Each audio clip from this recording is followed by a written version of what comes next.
Chères étudiants, bonjour, bienvenue dans ce cours dédié à la traduction. Ce cours est destiné aux étudiantes et aux étudiants des filières Amazigh et nous allons voir les points suivants. Premièrement, nous allons parler de la traduction comme une pratique pérenne. Nous allons définir cette traduction. Qu'est-ce que c'est la traduction? Nous allons parler des problèmes de la traduction et aussi des procédés de la traduction. Le deuxième volet de ce cours sera consacré à la traduction dans le domaine amazigh et une présentation un peu sommaire de cette pratique dans le domaine amazigh. Nous allons voir les mouvements, deuxièmement les domaines, et puis quelques retombées de cette pratique et quelques-unes de ses fonctions dans le domaine amazigh, bien sûr. Le troisième volet sera donc une petite étude de quelques faits de traduction. Alors, en guise d'introduction, la pratique traduisante est une pratique qui est universelle, qui est humaine, qui est très ancienne, transculturelle et qui est pérenne. Ça veut dire que c'est une activité inhérente à la vie de l'homme.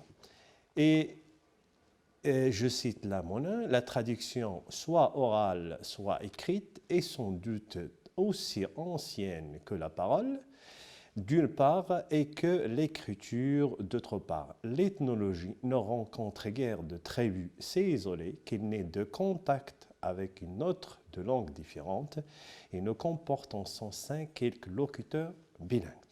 Donc cela, ça montre que partout dans le monde, cette pratique est donc bien là vivante et elle est due généralement, les raisons de cette pratique de la traduction, les raisons pourquoi le besoin de la traduction, c'est si vous voulez, à cause des contacts entre les hommes, entre les peuples différents et qui parlent des langues différentes. Et ces différents contacts sont dus à des raisons multiples, comme par exemple les raisons économiques, le commerce entre les hommes, parlant des langues différentes, donc a fait naître le besoin de la traduction pour faciliter les échanges commerciaux. Mais aussi il y a des raisons religieuses, car on sait aujourd'hui que l'origine de la traduction est une origine théologique, avec bien sûr la traduction des textes sacrés, que ce soit la Torah, que ce soit le Coran, etc. Et puis il y a aussi des raisons politiques, avec toute l'histoire des guerres et des invasions. Il y a aussi après la Deuxième Guerre mondiale, avec le développement des relations internationales, ça nécessite donc un travail de traduction important. Il y a aussi les déplacements des populations différentes qui sont dus à des catastrophes naturelles, à des problèmes de guerre, etc. Et donc, ces différents déplacements qui mettent en contact les hommes de langues différentes, donc, a fait naître ce besoin de traduire et de communiquer. Il y a aussi les voyages que ce soit d'exploration, historique, etc. Donc, ces différents voyages aussi impliquent engendre cette pratique de traduction. Il y a aussi des raisons scientifiques, donc ça c'est aussi important pour la traduction, et d'autres raisons bien sûr. Alors qu'est-ce que c'est que la traduction? La traduction, de façon simple, c'est le passage d'une langue de départ, ou bien une langue source, vers une langue différente, appelée langue d'arrivée ou bien langue cible. C'est en fait une opération qui consiste à rendre les unités linguistiques d'une langue donnée ou d'un texte porteur d'un message, de plusieurs messages, dans une autre langue différente que celle où il est produit. Donc ce passage-là nécessite la différence, bien sûr, des langues.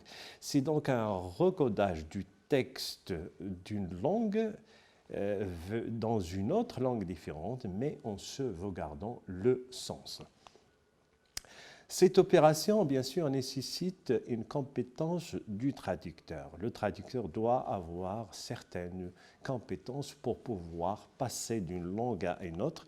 Et là, je cite l'admiral, le traducteur, comme aussi l'interprète, doit disposer d'une solide connaissance de ces langues de travail, d'une culture générale étendue et, dans le cas des traductions techniques, d'une connaissance du domaine auquel appartient le texte à traduire, d'où l'obligation pour lui de se documenter constamment. Donc là, l'importance, bien sûr, de la maîtrise des langues, c'est important dans leurs différents aspects, mais aussi de la culture, parce que la langue est insuffisante dans la traduction. Il y a aussi, parce que la langue, c'est aussi un réceptacle de la culture, il véhicule une culture, la connaissance de la culture est aussi importante.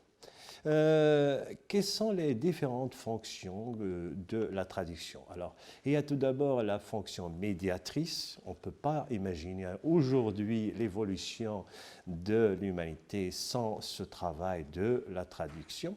C'est-à-dire que si aujourd'hui le savoir humain est diffusé partout, c'est grâce surtout à la pratique traduisante. Et aussi cette fonction communicationnelle, parce que la traduction assure la communication entre les hommes parlant des langues différentes. Il y a une fonction religieuse, ça c'est encore manifeste aujourd'hui, c'est avec la traduction des textes, que ce soit la Bible, que ce soit le Coran par exemple, les textes religieux. Cette fonction religieuse, c'est-à-dire elle vise à vulgariser la parole divine, les préceptes des religions, etc. Fonction littéraire, c'est aussi important. La littérature, on peut aujourd'hui découvrir des littératures différentes grâce à la traduction. Et puis il y a une fonction didactico-pédagogique parce que des fois le recours à la traduction est une stratégie didactique pédagogique dans l'enseignement des langues ou de certaines matières, etc. La fonction culturelle, parce que en fait, la traduction permet de découvrir et de diffuser des cultures qui sont étrangères. Il y a aussi une fonction idéologique, parce que des fois, le choix des textes à traduire obéit à une certaine idéologie, et une fonction méthodologique, c'est-à-dire dans certaines recherches, par exemple, académiques, où la langue explorée est tout à fait différente de la langue d'exploration. Là, on recourt à la traduction, comme le cas, par exemple, du premier travaux des berbérisants, français, par exemple, comme Laouste, comme Aspignon, etc. Donc, ils ont étudié la langue ou la culture amazigh avec la langue française, et donc là, le besoin de la traduction est nécessaire. Moi, je dirais que là, il y a une fonction qui est méthodologique. Il y a aussi la fonction linguistique, et ça se manifeste dans le cadre des aménagements des langues, l'aménagement d'une langue, surtout au niveau du lexique, puisque certaines langues manquent ou souffrent de déficit lexical. Le recours à la traduction, c'est très important pour combler ces lacunes lexicales. Les obstacles de la traduction, c'est-à-dire dans toute pratique de traduction, bien sûr, cette pratique n'est pas une chose qui est facile, aisée, mais une épreuve difficile, parce que souvent le traducteur se heurte à un ensemble d'obstacles. Par exemple, le premier problème, c'est l'équivalence, parce que la traduction, si vous voulez, c'est une quête d'équivalence, mais le concept d'équivalence pose problème au sein même d'une seule langue. Et pourquoi? Dans certains cas, on peut arriver à une certaine équivalence, mais dans la majorité des cas, par exemple, quand il est question de traduire des textes lents, il y a toujours une forme d'entropie. Alors là, je cite l'admiral, dans la pratique, la traduction sera bien sûr toujours partielle, comme tout acte de communication, et elle comportera un certain degré d'entropie, autrement dit, une certaine déperdition de l'information. Il y a donc l'obstacle obstacle qui est d'ordre linguistique, comme l'aspect idiomatique. L'idiomatie ou l'idiomatisme, c'est ce qui est spécifique à une langue donnée. Là, j'emprunte à l'explication de l'idiomatisme. C'est tout élément ou construction de langue propre à une communauté linguistique donnée et qui ne possède pas d'équivalent formel exact en traduction dans les autres langues. Selon la langue à laquelle il appartient, on le nommera latinisme, germanisme, anglicisme, gallicisme, etc. Et il y a un gallicisme. Bon, voilà donc les expressions idiomatiques, c'est très très important parce que c'est spécifique aux langues.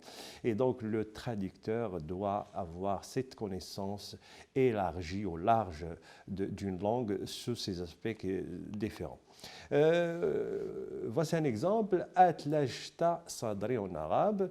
Alors, si on procède par traduction littérale, nous aurons quelque chose comme tu as refroidi ma poitrine ou mon cœur, et on est vraiment dans le contresens, c'est-à-dire le sens opposé du sens du texte de départ.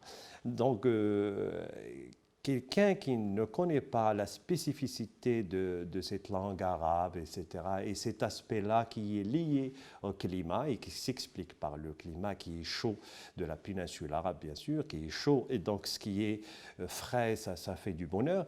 Donc, en traduisant en français, il faut passer tout à fait dans le contraire, parce que atlajta, c'est refroidir, mais réchauffer, c'est tout à fait le contraire. Donc tu as réchauffé mon cœur, parce que là en France, le froid, donc ce qui est chaleur, ça fait du bien.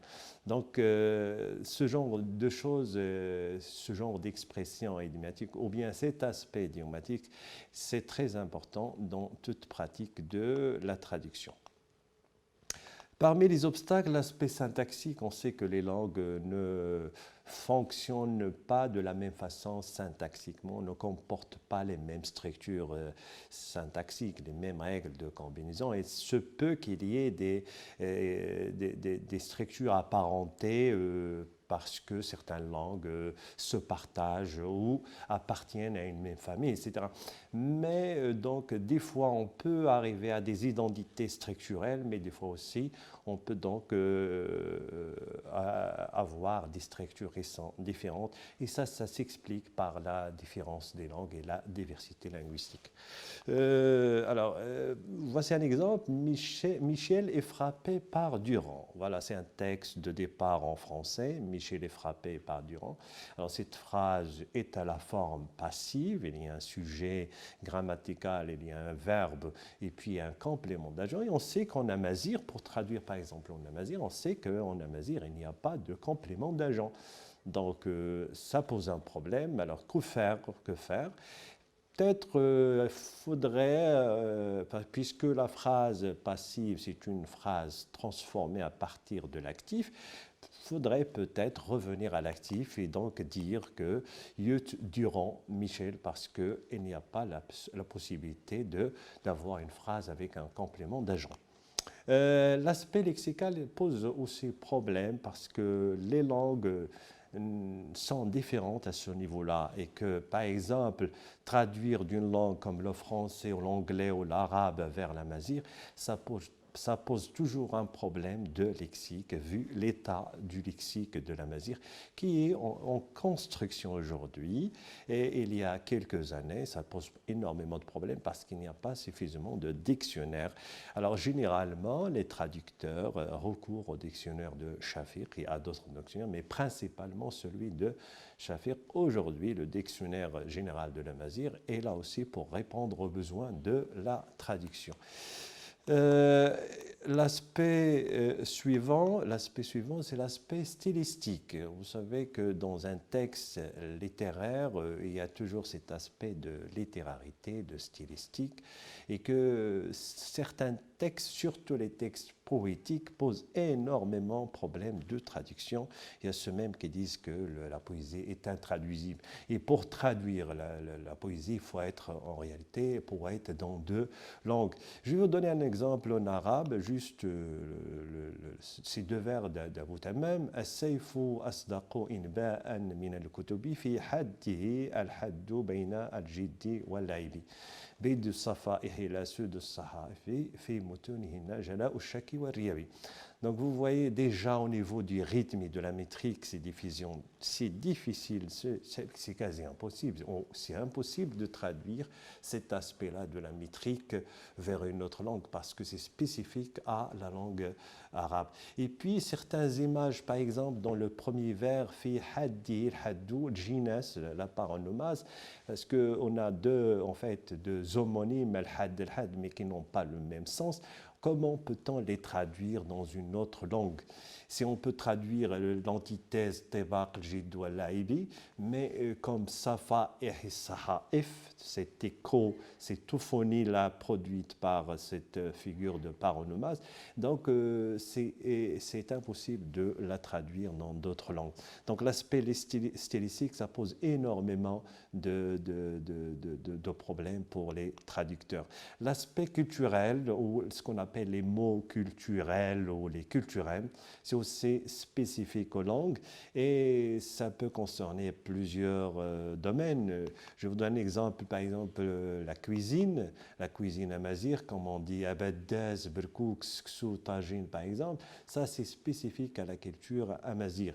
Et pour les traduire, il faut adopter, ça dépend de la posture du traducteur, c'est-à-dire il peut soit emprunter catégoriquement le mot, ou soit l'adapter, c'est dans l'adaptation, ça dépend donc de sa visée, de ce qu'il veut, donc comment il procède.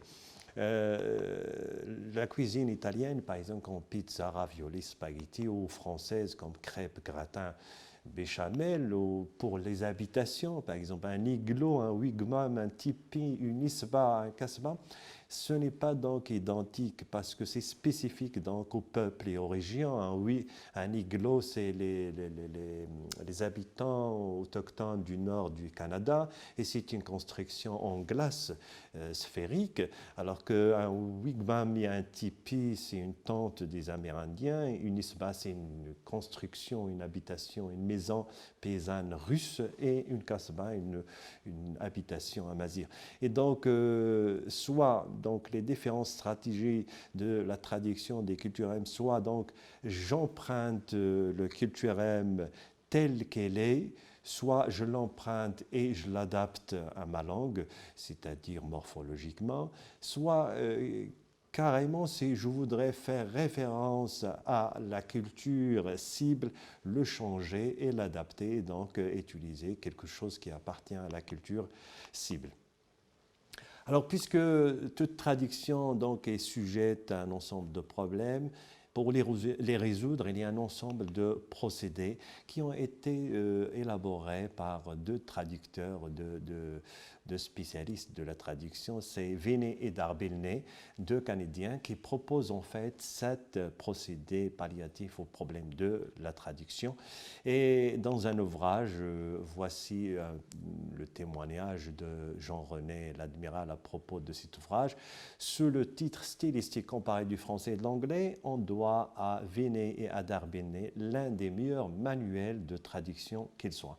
Donc l'importance de cet ouvrage est capitale dans le domaine de la traduction.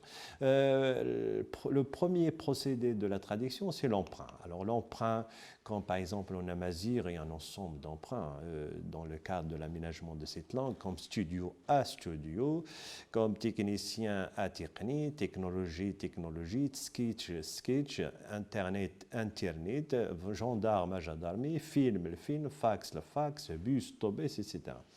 Le calque, c'est donc c'est reproduire une structure qui est dans le texte de départ, dans sa forme, comme par exemple audiovisuel, est traduit de cette façon, aslezer, et donc c'est calqué sur le mot audio, donc c'est asli, donc c'est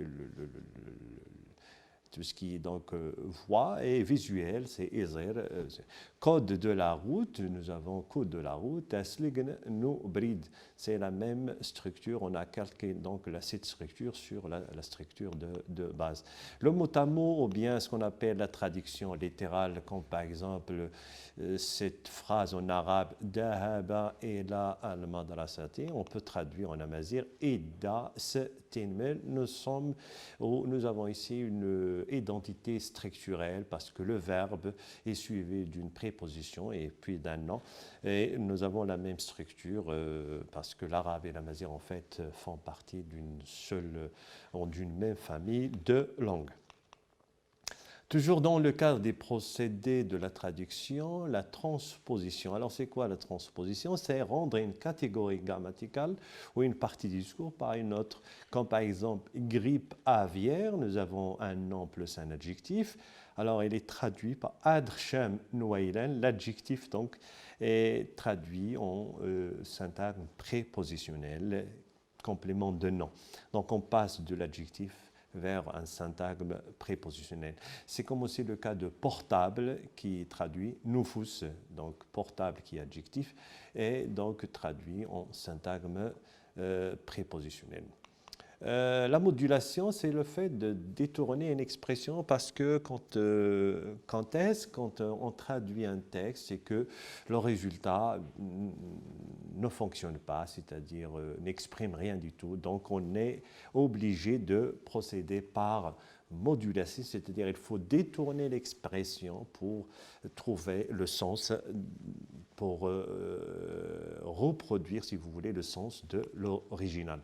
Vous avez « je ne vais pas y aller par quatre chemins » qui est une expression idiomatique, ne pas y aller par quatre chemins qui signifie d'y aller sans détour. Hein. Et donc la traduction littérale n'a pas de sens dans ce cas-là. Il faut chercher l'expression qui est équivalente à celle de départ, par exemple bled tsutul ou d'autres expressions. Alors l'équivalence, il s'agit de reproduire en fait ou de faire passer un texte d'une langue de départ vers une langue d'arrivée en reproduisant un peu le contexte de la production du texte original. C'est-à-dire, et je vais vous donner un exemple, petit à petit, l'oiseau fait son nid, c'est un proverbe, et on sait qu'un proverbe, c'est un argument qui est utilisé dans un certain contexte. Et donc, en cherchant dans la langue amazigh, on peut trouver comme exemple qui reproduit en fait et qui se dit dans le même contexte du premier en français. L'adaptation, c'est le cas limite de la traduction, c'est en fait quand on est devant des structures intraduisibles ou quand on veut faire référence à la culture cible. Donc, quand c'est intraduisible, donc on peut adapter le texte de départ.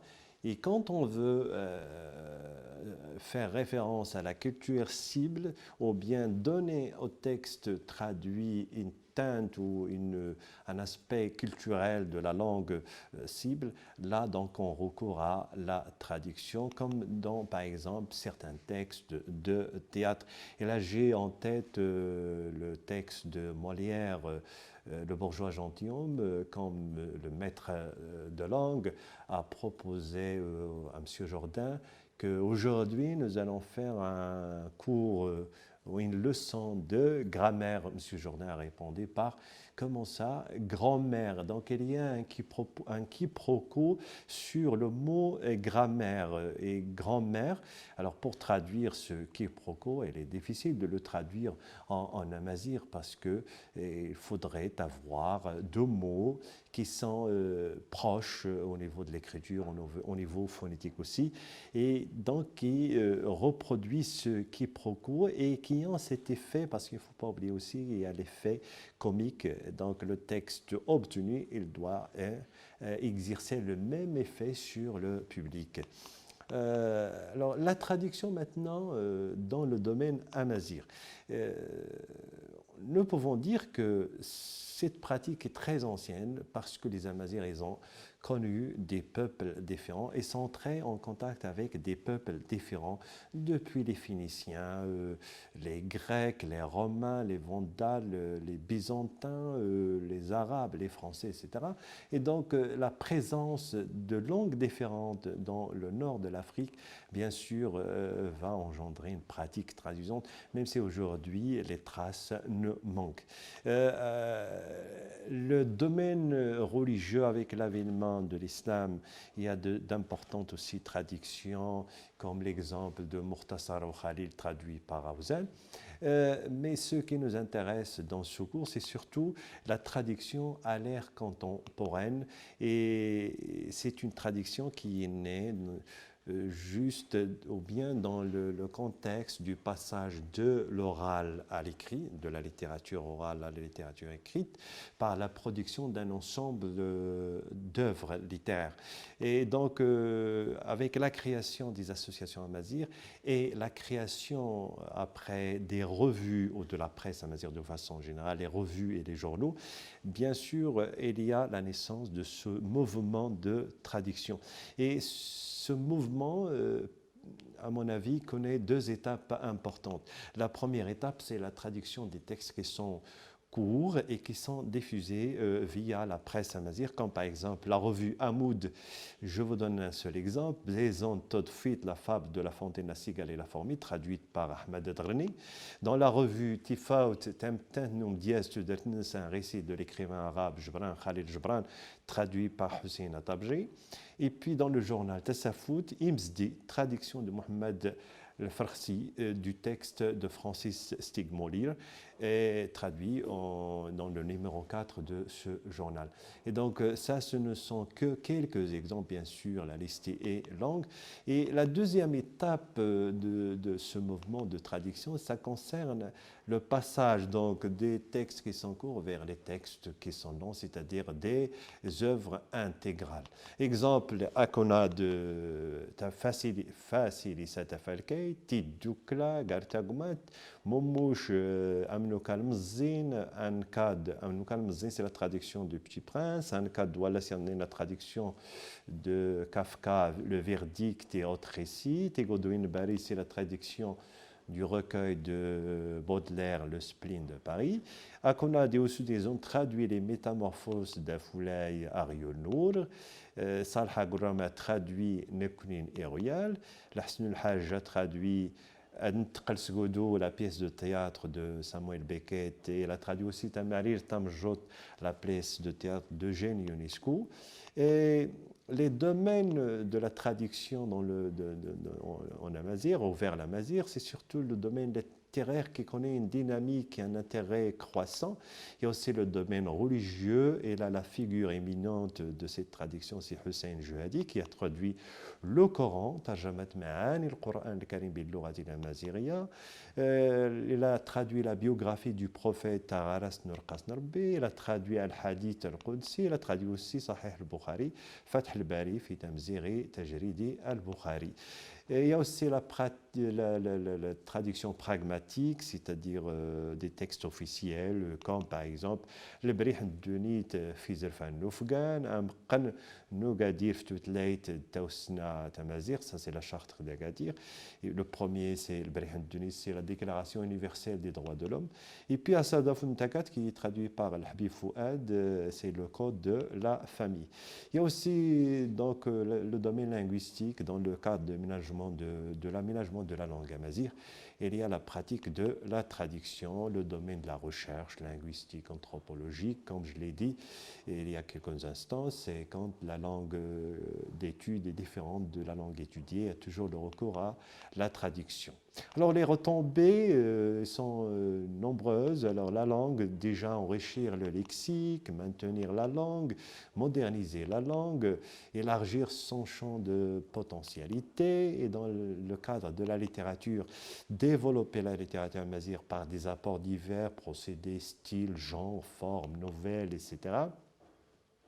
Et la culture aussi, bien sûr, il y a l'échange culturel, renouvellement, parce qu'une culture qui est renfermée sur elle-même, c'est une culture qui est morte.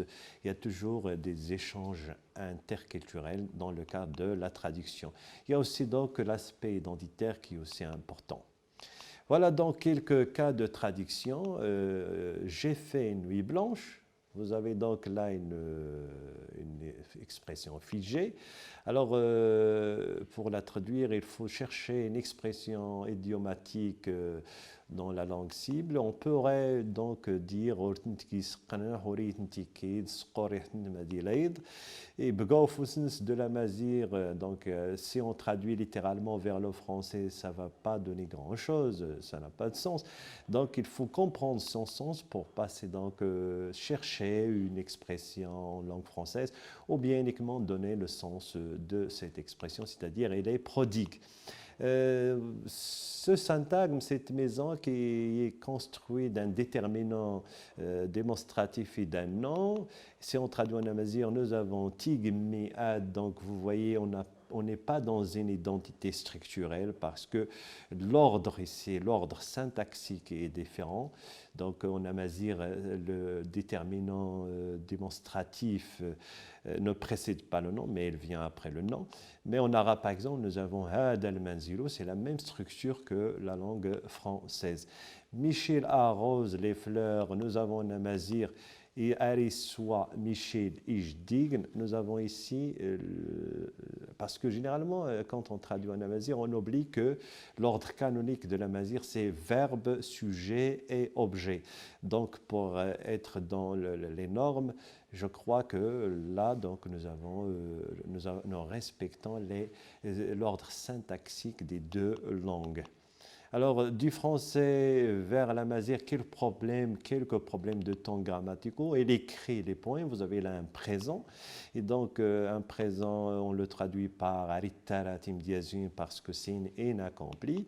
Et quand on passe au futur, on inscrit l'action dans le futur, on dira aradiyaratim diazin, ça ne pose aucun problème. Maintenant, elle a écrit les poèmes, c'est du passé, c'est accompli, donc Yura Tim Diazin, et il écrivait les poèmes, l'action est inscrite dans un passé lointain et l'action elle est durative. Donc pour exprimer cet imparfait, on dira ekatin aritaratim diazin. Donc l'auxiliaire ekatin a la valeur donc de projeter l'action dans un passé qui est lointain. Et il écrirait les poèmes qui est le conditionnel, et le conditionnel c'est disons le futur dans le passé, comme on le traduit en amazigh, on dira ekatin radiaratim diazin. Donc ekatin, elle renvoie un passé lointain, mais radiara c'est le futur, c'est donc le futur dans le passé. Alors, je vais finir sur un point important, c'est les études comparatives. Nous avons besoin d'études comparatives entre les textes originaux et leur traduction pour voir comment ça s'est réalisé le passage. Voici un texte, un début du roman de L'étranger de Camus et sa traduction en amazigh. Donc aujourd'hui, maman est morte, peut-être hier, je ne sais pas, j'ai reçu un télégramme de l'asile. Mère décidée enterrement demain, sentiment distingué, cela ne veut rien dire, c'était peut-être hier. Ça, c'est l'incipit du roman. Et vous avez une traduction en amazigh réalisée par Khalid Agersul. Alors, si on fait une comparaison entre les deux textes, il y a un ensemble de remarques à propos, premièrement, de la ponctuation qui n'est pas respectée. Aujourd'hui, virgule, nous avons Assad sans virgule. Et puis, maman est morte, vous avez un point. Motina, vous avez une virgule. Et donc là, déjà, on est donc, dans ce qu'on appelle tout à l'heure, ce qui est appelé, ou ce dont a parlé l'admiral, l'entropie, c'est-à-dire la déperdition de l'information.